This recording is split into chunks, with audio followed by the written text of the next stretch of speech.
Hi guys, it's Bellas here. Mag-share lang ako ng aking buhay bago ko na-meet ang aking AFAM. Yes, noong 16 years old pa lang ako sa Davao City, nagtatrabaho na ako bilang working student. Yes, working student ako noong high school at saka naglilinis na ako ng sasakyan ng aking amo. At after nung graduate ako at saka nag-college din ako for 2 years sa AMA College of Davao. And then after nag-decide ako na mag-stop dahil gusto kong mag-abroad.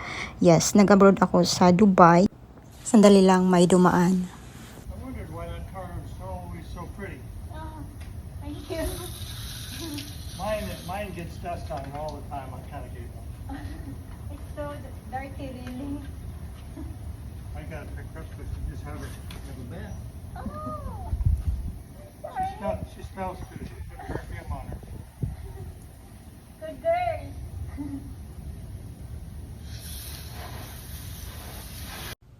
Yes, sa Dubai ako year 2011 to 2013. Naglilinis din ako ng sasakyan doon. May 4 na sasakyan ang aking amo. Then after I finished my contract and umuwi ako, then year 2014, nag-apply ulit ako as OFW sa Jordan naman, year 2014 to 2018. At saka yung amo ko doon, may 2 silang sasakyan, pero hindi nila ako pinapalinis ng sasakyan nila. Then year 2018, umuwi na ako sa Pilipinas. Actually, nag-extend yung contract ko doon for 2 years. Kaya almost 4 years ako sa Jordan.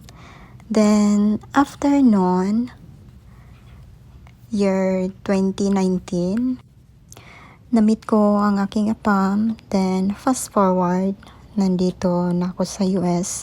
Sarap lang balikan yung mga nakaraan natin.